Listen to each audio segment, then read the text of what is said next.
cela fut une journée comme les autres pour César et Victorien, les bûcherons du village. Une journée bien remplie. Il faisait froid. Le vent du nord glaçait leurs mains rougies par la neige. Ils marchaient doucement sur le sentier.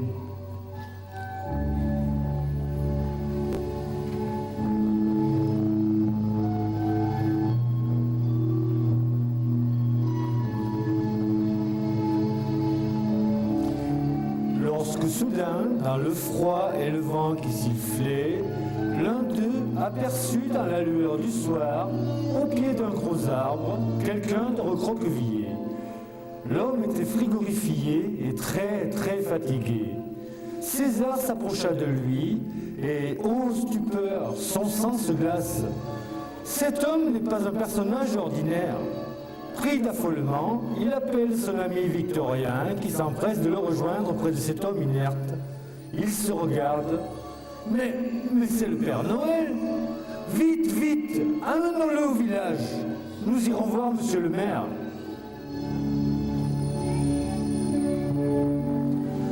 Nos deux hommes aident le Père Noël à se lever tout doucement.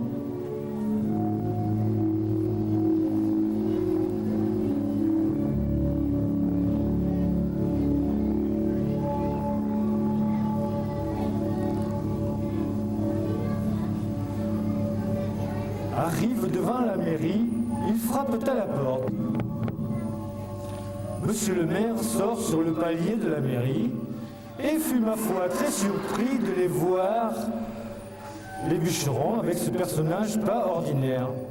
Vite, vite, dépêchons-nous, il faut le faire asseoir. Et le couvrir d'une couverture.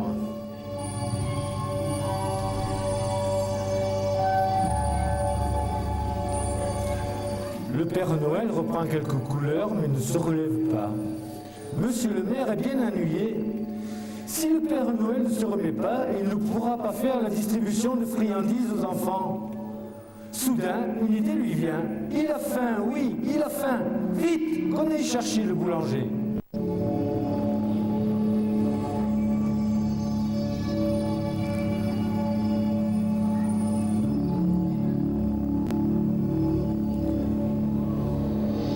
Par chance, en cette fin de journée, le boulanger a gardé dans sa vitrine une belle tourte de pain. Il arrive à la mairie avec grand empressement. Notre boulanger sort un couteau et coupe une belle tranche de pain bien dorée. Il attend au Père Noël. En effet, le Père Noël a faim. Il mange avec beaucoup d'appétit. Mais notre ami est toujours très faible. Il va falloir déployer une énergie extraordinaire pour tenter de le ramener à la vie. Après le boulanger, vous allez voir défiler tous les spécialistes de la région. Commençons par le guérisseur.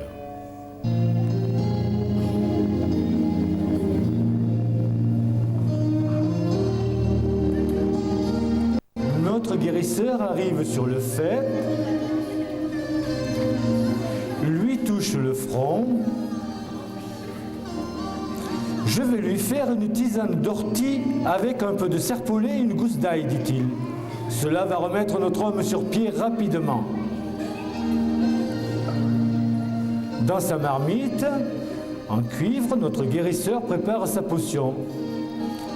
La fumée s'échappe de la marmite et une forte odeur de médecine se répand dans l'air. Méthodiquement, il mélange, malaxe, fait infuser et presse sa tisane. Il en donne au Père Noël, qui, à la stupeur générale, ne réagit pas encore avec beaucoup d'énergie. Est-ce que toutes les cheminées ont été ramonées pour la circonstance, dit le maire. Peut-être que certaines cheminées sont bouchées. Vite, qu'on aille chercher le ramoneur.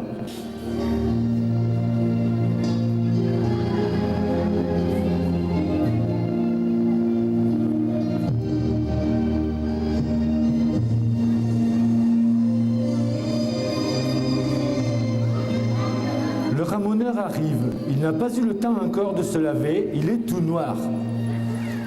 Mais notre ramoneur est consciencieux. Toutes les cheminées ont été débouchées pour que le Père Noël puisse passer sans se salir et surtout sans rester coincé. Le maire est abattu et un tantinet énervé. Alors, il prend une décision énergique. Je connais un grand professeur de médecine à la ville, qu'on aille le chercher.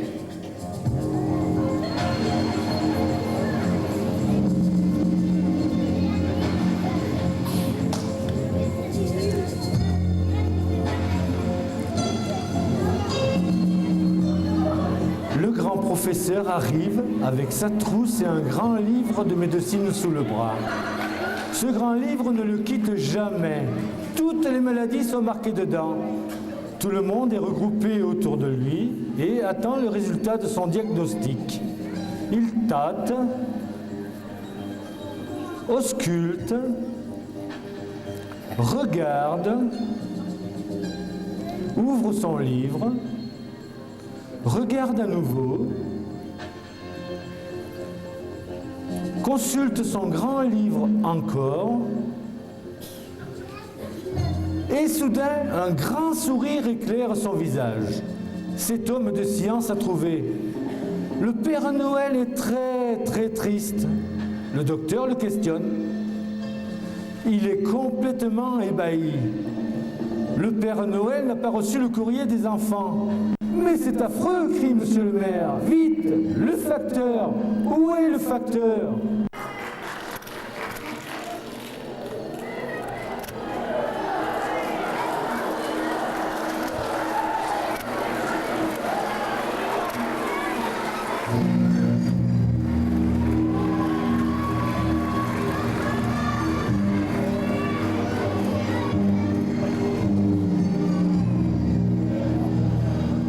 Ramasser le courrier des enfants tout de suite et je suis certain que notre Père Noël pourra faire la distribution. Et tout à coup, le Père Noël se lève de sa chaise et se prépare à aller distribuer les jouets aux enfants du village.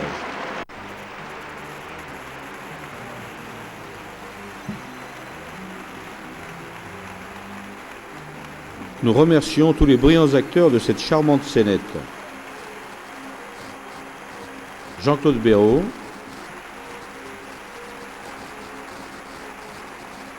Jean-Christophe Ducré, Jean-Paul Bonnet, Bruno Charles, François Verdier, Patrice Nardetto, Claude Verne, Bruno Darfin et le Père Noël en personne qui a bien voulu aider Jean-Michel Perrier pour la mise en scène. Mais n'oublions surtout pas celui qui nous a raconté cette histoire, Henri Laffitte.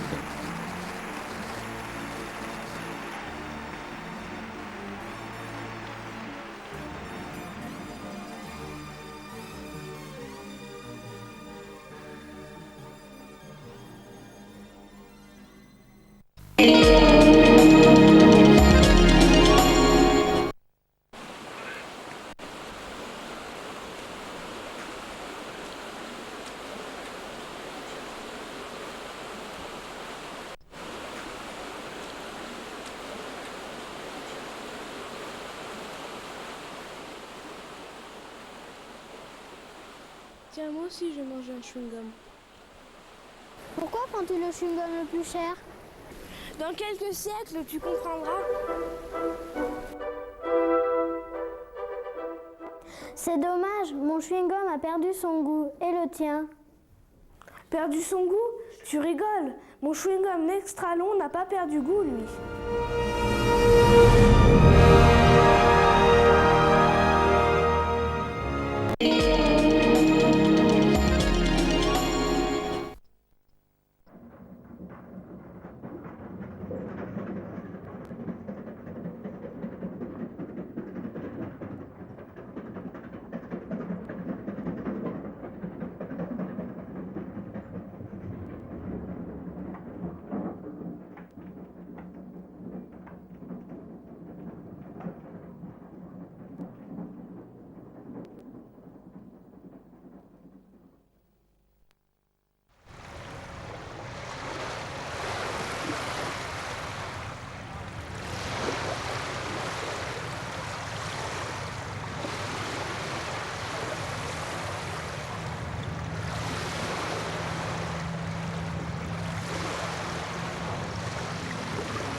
Voici les ingrédients nécessaires.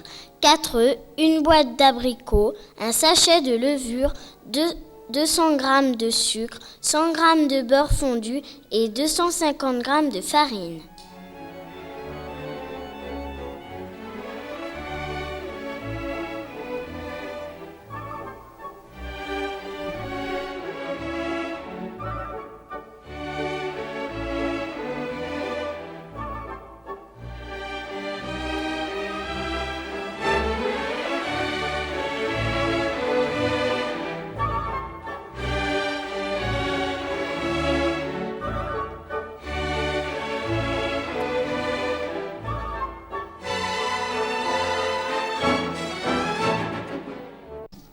Bien remuer.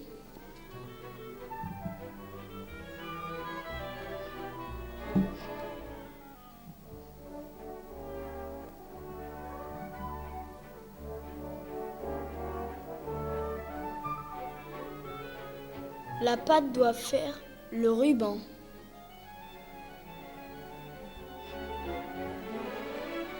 Beurrer le moule et le fariner.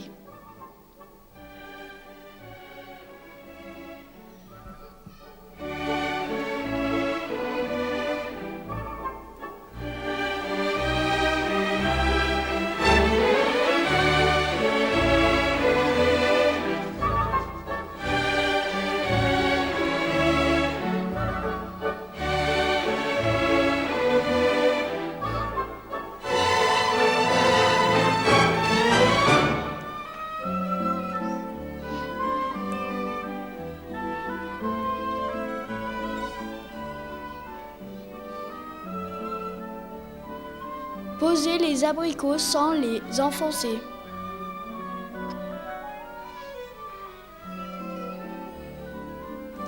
Le four a été préalablement chauffé à thermostat 6.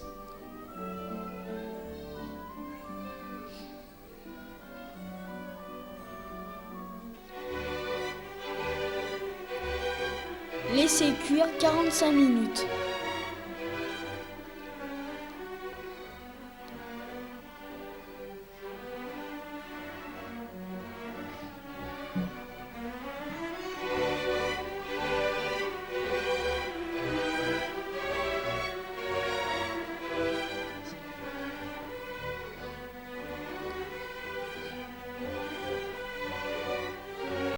Arrosez le gâteau avec le jus de la boîte. Et maintenant, dégustez.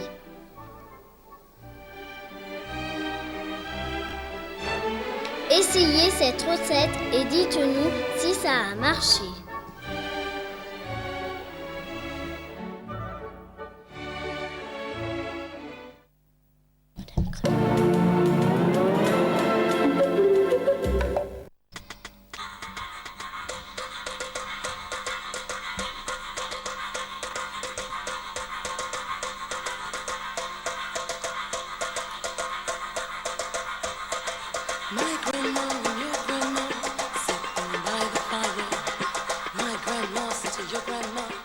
Mon secret, c'est Ménène. L'eau de toilette des beaux mecs.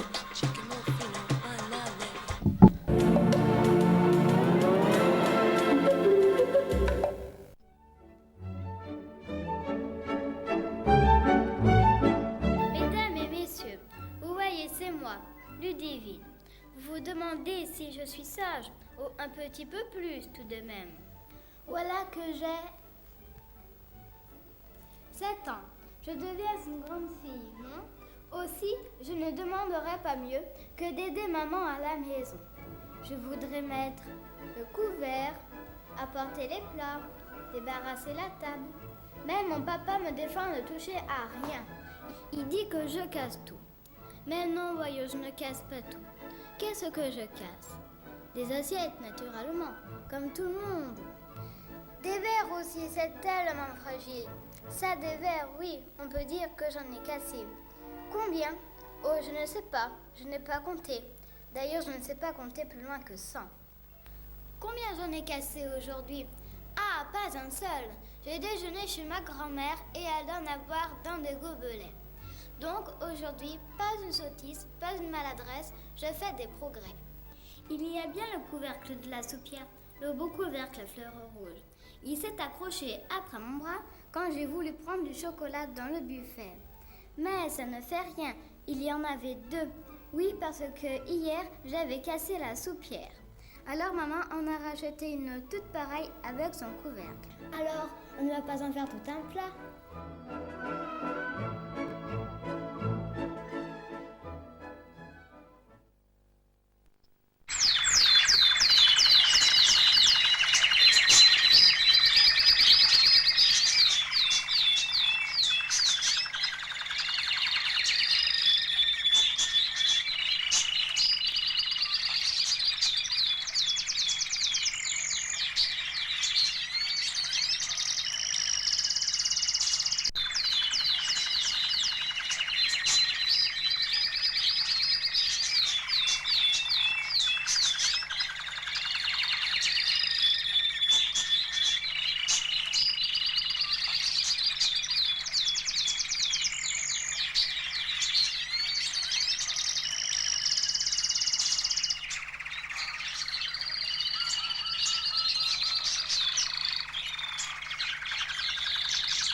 Te demander.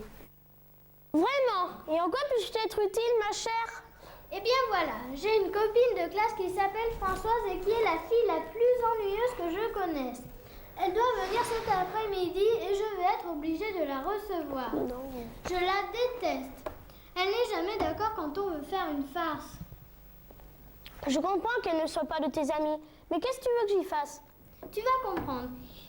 Françoise mérite qu'on la punisse. Elle joue à la fille sage et énergique, mais au fond elle est très peureuse et je veux lui causer la plus grande frayeur qu'elle ait jamais eue. Et moi qui croyais que tu ne feras même pas de mal à une mouche. Françoise mérite qu'on la punisse. Je suis fatiguée de l'entendre toujours donnée comme modèle par notre maîtresse. Écoute-moi bien. Voici une tête de diable que j'ai fait de mon mieux. Elle t'ira parfaitement. Merci du compliment. Fais voir.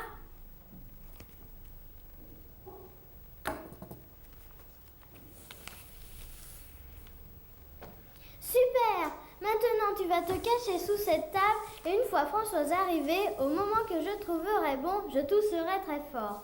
Alors, tu bondiras de la cachette, la prendras sous ton bras et lui donneras une bonne correction en la traitant d'orgueilleuse, de prétentieuse et de tordue. Je le fais pour te faire plaisir, mais tu m'en demandes pas plus, parce que j'ai travaillé toute la nuit en vue de mon examen et j'en tombe de sommeil. Que tu es gentil! Vite, vite, on sonne, glisse-toi sous la table, voilà Françoise. Oui, c'est entendu. Bonjour Karine, bonjour. Je m'excuse d'être en retard, mais maman m'a chargée de préparer la bouillie pour ma petite soeur et je n'ai pas pu arriver plus tôt. Comment? Tu sais aussi faire la cuisine? Encore une de tes qualités. Oh, tu sais, ce n'est pas très difficile et je suis contente d'aider ma maman qui a déjà tant de travail. Malheureusement, je ne peux le faire aussi souvent que je le voudrais à cause de mes devoirs et de mes leçons. Évidemment, pour pouvoir rester à la tête de notre classe, il faut bien que tu étudies le double des autres. La maîtresse a raison de dire qu'elle est une petite fille modèle, studieuse, serviable. Enfin, tu dois bien avoir des défauts pourtant. Voyons, n'es-tu pas peureuse? Je suis loin d'avoir toutes les qualités que tu prétends. Je suis coquette, coléreuse, gourmande, mais je ne suis pas peureuse. Tu n'as jamais craint de voir le diable paraître devant toi et te donner une bonne fouettée? Ha ha ha, quelle drôle d'idée! Le diable reste où il est. Tu as tort, on m'a dit qu'il s'attaquait particulièrement aux filles trop raisonnables. Mais quel est ce bruit, cette sorte de grognassement? Oh, ce n'est rien, c'est sans doute le chat qui se sera endormi dans quelque coin.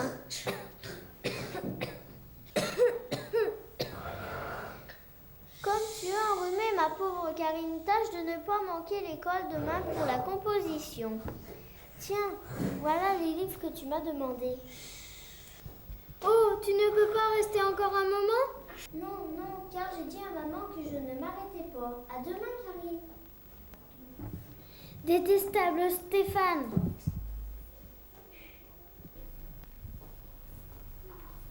Bonjour ma petite Karine. Je suis venue plus tôt pour votre leçon de français. Cela ne vous dérange pas? Oh non, mademoiselle, pas du tout. Eh bien, commençons vite. Avez-vous bien appris votre leçon? Oui, mademoiselle. Excusez-moi, je suis très enrhumée.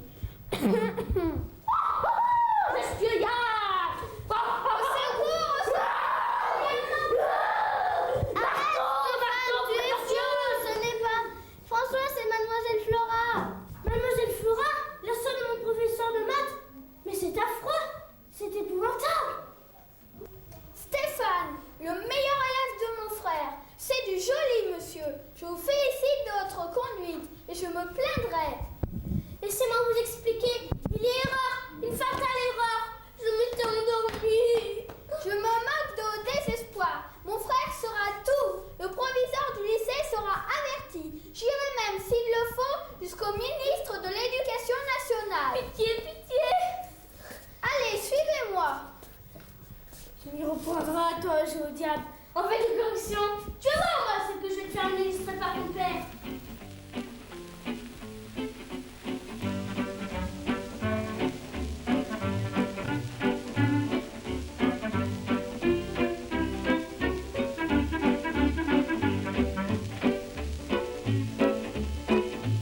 Un Français de bonne mine rapportait de son voyage en Chine 1000 souvenirs très précieux.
sortir des accents si charmants.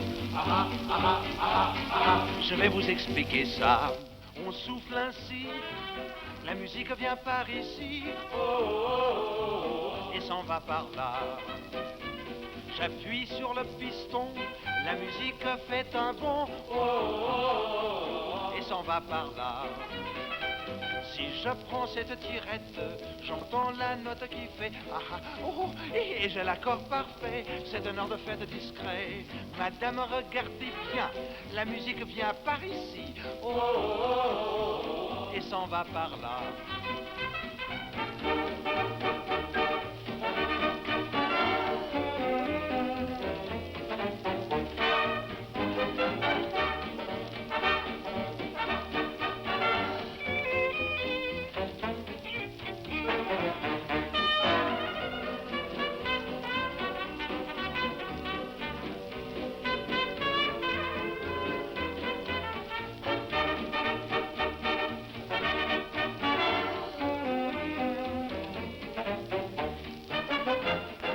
Dites-moi, madame, si mon instrument vous plaît. Je vous jouerai la gamme, le plaisir sera complet. Oh, douci la sol, fa, mi, ré, do. À la fin de la soirée, dites m'accompagnerez-vous? Mais oui, mais oui, mais oui. Tralalaou, écoutez le jazz qui joue. Quand nous serons seuls, madame, je ne jouerai plus que pour vous.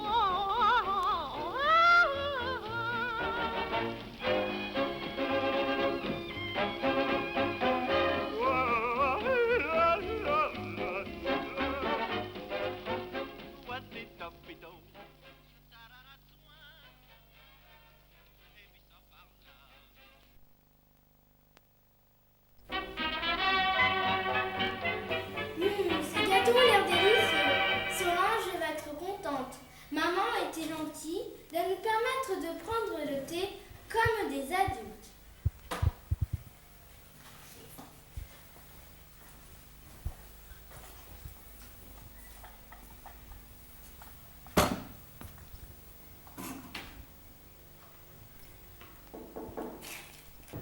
Tiens, on frappe. C'est déjà elle, mais elle ne devait pas venir avant 5 heures. Ne te dérange pas. Oh, c'est toi, Christiane. Quelle bonne idée de venir. Tiens, assieds-toi là, tu seras. Ça va parfait. Merci beaucoup. J'avais fini mes devoirs et je me suis dit qu'une petite descente du 5e au 1er étage couperait agréablement mon après-midi. Tu as bien fait. C'est chouette d'habiter la même maison. Qu'est-ce que tu fais et qui attends-tu? Ah, mon amie Solange. Tu sais, celle qui suit avec moi le cours de dessin. Tu dois la connaître sûrement.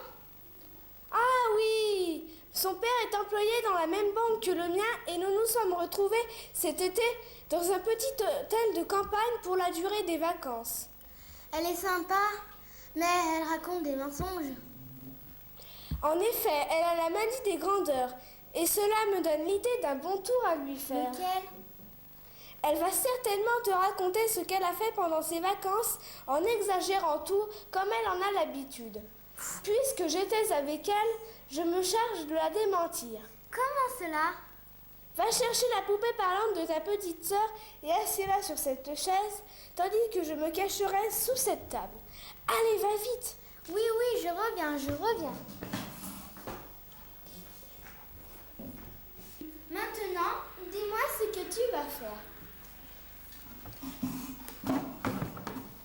Parler à la place de la poupée et rectifier à mesure les mensonges de Solange.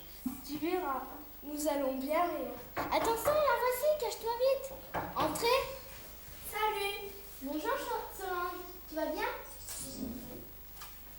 Assieds-toi là.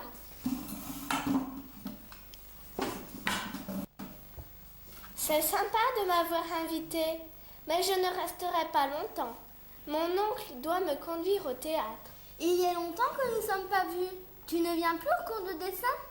Non, car tous les jeudis, je vais à des leçons d'équitation. De couture.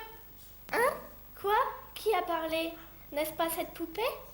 C'est une poupée parlante, un jeu extraordinaire dont on a fait cadeau à ma petite sœur. Mais je vais servir le thé. L'aimes-tu fort? Oh, très fort, comme les Anglais. Cet été, nous en avons rencontré beaucoup au Palace Hotel où nous avons passé les vacances. À l'auberge, à l'auberge. Oh, cette poupée est exaspérante, avec les mots qu'elle jette à tort et à travers comme un perroquet. Oui, c'est un jouet merveilleux. Ma sœur en est très fière. Mais qu'as-tu fait là-bas? Tu t'es bien amusée? Oh oui, c'était génial. Mon père vient d'acheter une voiture. Seulement un petit vélo. Et nous avons fait d'immenses randonnées.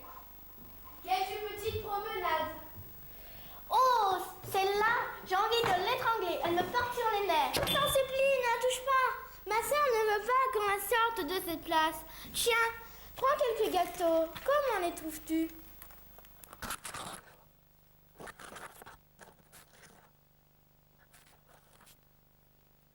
Pas trop mauvais.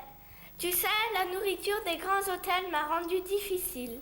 Nous sommes souvent allés dans des restaurants et nous avons fait de grands festins. Seulement quelques petits pique-niques. Oh, fais la terre. N'y prends pas garde. À propos, n'as-tu pas rencontré mon amie Christiane pendant les vacances? Ah, elle te l'a dit. Oui, en effet, je crois l'avoir aperçue, mais nous n'étions pas dans le même hôtel. Menteuse! Nous avions les 2 chambres voisines dans la petite auberge de campagne où nous avions passé un mois. Tu m'as fait peur. Alors c'était toi la poupée parlante? Oui, cachée sous cette table, j'ai tout entendu. Et je sais maintenant comment tu mens à tes amis. Tu dis ne m'avoir qu'aperçu. Ne te souviens-tu plus que nous étions ensemble et que nous jouions tous les soirs au Monopoly? Oh, Christiane, je te demande pardon. Puisque tu mens à toutes tes amies, nous, on ne te parlera plus jamais. Tu dois avoir d'autres amis plus sympas que nous.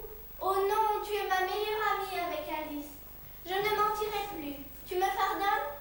D'accord, mais c'est promis? Promis.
Jamais.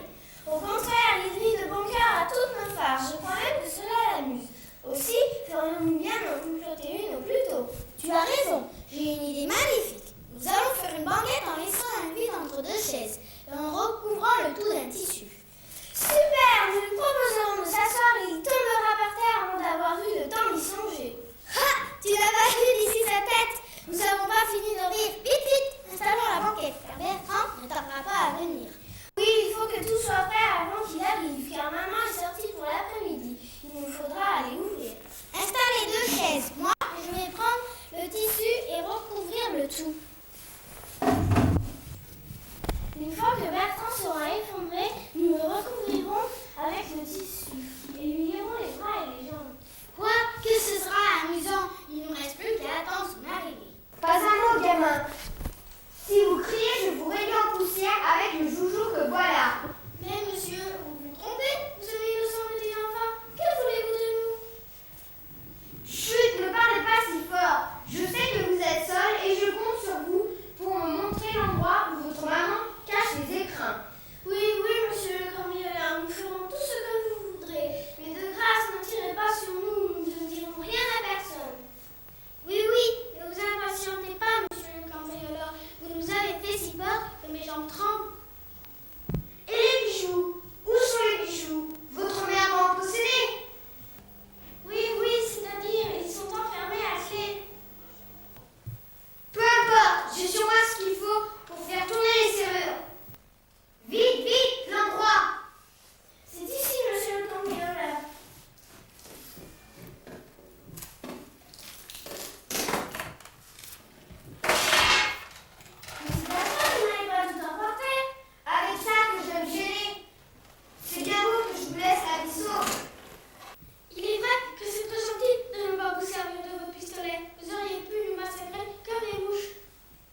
pourriez bien vous asseoir, monsieur le cambrioleur. Vous serez plus à l'aise pour trier les objets. Ma foi, ce n'est pas de refus. Mon métier est diablement fatigant. Je n'arrête pas du matin au soir. Tenez, sur cette banquette, vous y serez à sa merveille. Ah ah, c'est bien la première fois que je suis aussi bien soignée par les locataires. Allons-y pour la banquette. Vite, vite, Ginette, la corde! Tiens, tiens, voilà! Serre de toutes tes forces! Regarde comme il se débat!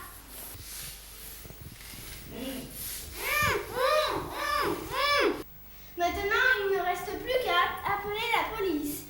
On est fort avec mon petit frère, hein?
Après le métro, les enfants découvrent un autre moyen de transport, la ficelle.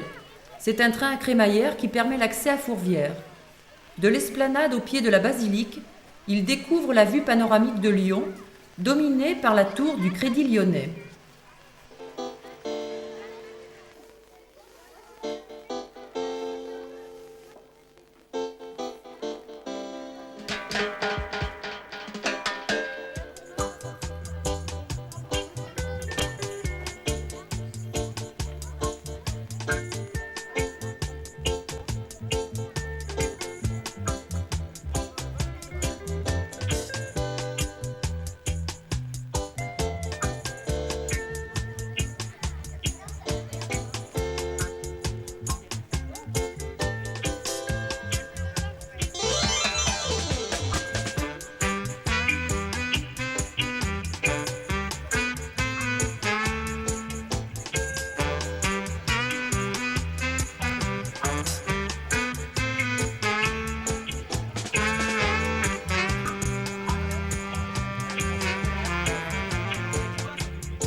Après la découverte de la vieille ville, nous nous rendons au TJA, Théâtre des Jeunes Années.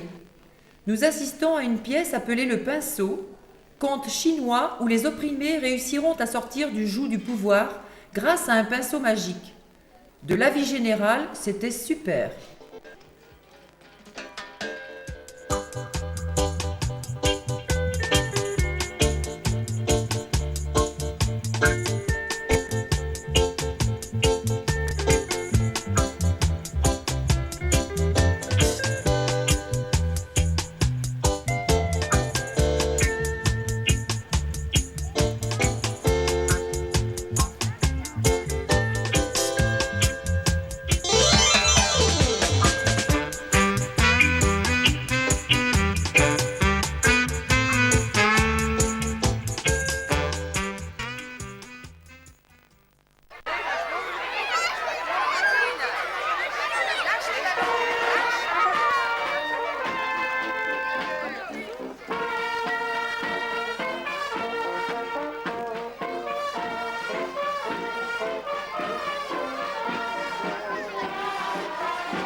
Le dimanche 11 juin 1994, Saint-Victor reçoit les enfants du canton à l'occasion du congrès des écoles publiques. Le sou des écoles et les parents d'élèves se sont mobilisés pour que cette fête soit une réussite. Le village a été décoré de 300 drapeaux aux couleurs de la Loire, car le thème choisi cette année était « Notre département ». Tout au long de cette journée, nous avons essayé d'évoquer les particularités qui font l'originalité de notre région. Au nord, les tissus et les rubans, au sud, la mine, un peu partout les eaux minérales. Les petits de la maternelle évoqueront, quant à eux, la vie d'autrefois, coiffée des fameux chapeaux de Chazelles. Nous vous laissons apprécier la qualité du travail effectué par les mamans pour arriver à un résultat d'un tel niveau.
Pour saluer les spectateurs.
Et nous allons commencer avec les petits de la maternelle par évoquer ces fameux chapeaux de Chazelles-sur-Lyon.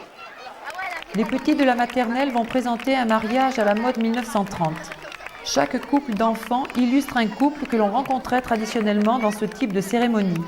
Les fiancés, les oncles et les tantes, les cousins, les grands-parents, les amis de la famille, les jeux de ménage et leurs bébés. Les techniciens préparent le décor.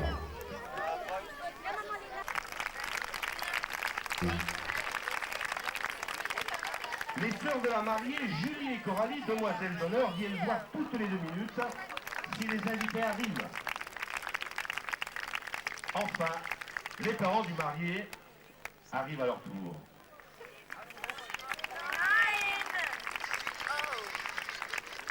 On se serre la main. Ils ont pris en chemin les grands-parents du marié, monsieur et madame Perrin. Et les grands-parents de la mariée, monsieur et madame Ballester. Originaires de l'Est. Il y a longtemps qu'ils ne s'étaient pas fait aussi. Oui, voilà. Avec un beau canetier. Les époux de Loire.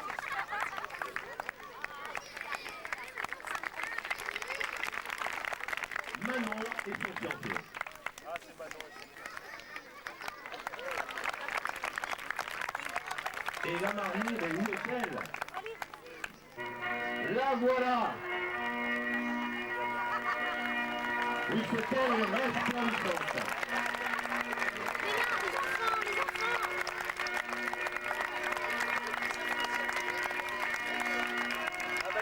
Les demoiselles d'honneur l'accompagnent, toutes très belles, ainsi que leurs cavaliers. Le futur marié vient l'admirer et la féliciter. Le futur marié...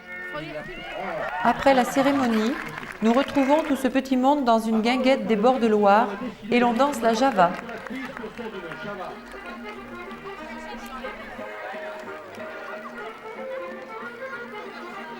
Vous pouvez remarquer qu'ils ont le style.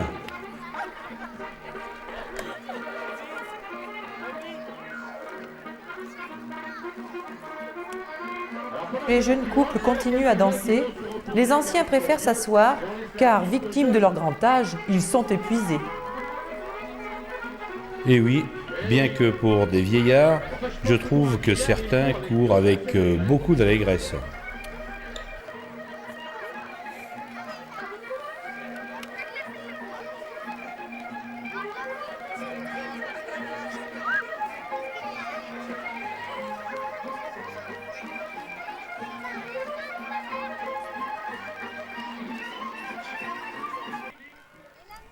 Ce moment important va être immortalisé par le photographe et les invités vont jeter du riz aux mariés pour leur souhaiter du bonheur au moins jusqu'en 1994 où ils fêteront leur noce d'or.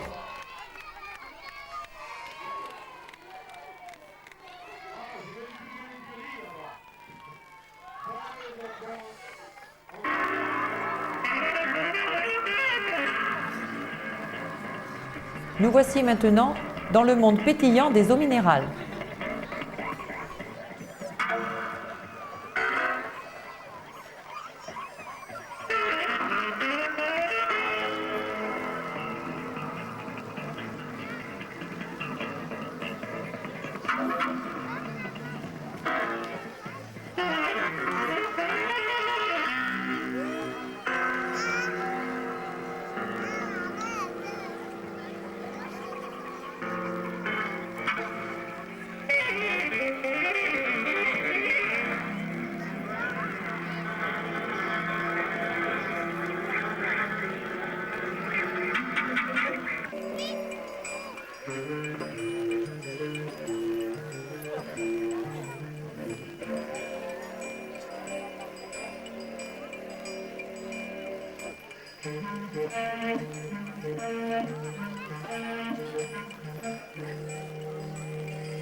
Les mineurs ont choisi pour exprimer leur monde souterrain une musique sourde et lancinante comme le bruit des chariots de charbon.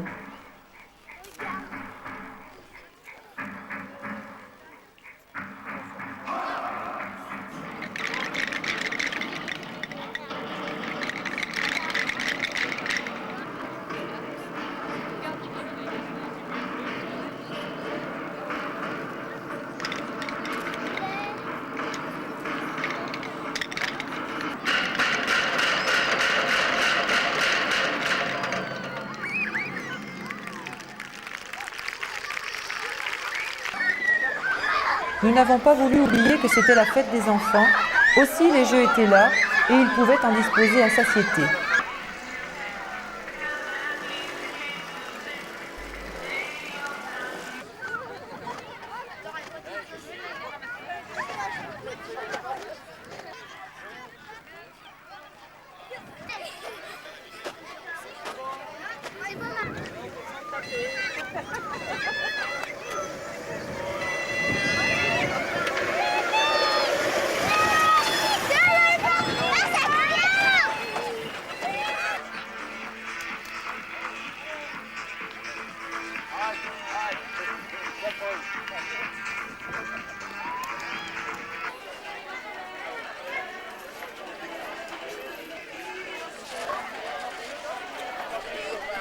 Et cette journée réussie, malgré le vent qui nous a privés de la montgolfière, s'est terminée dans l'amitié et la bonne humeur.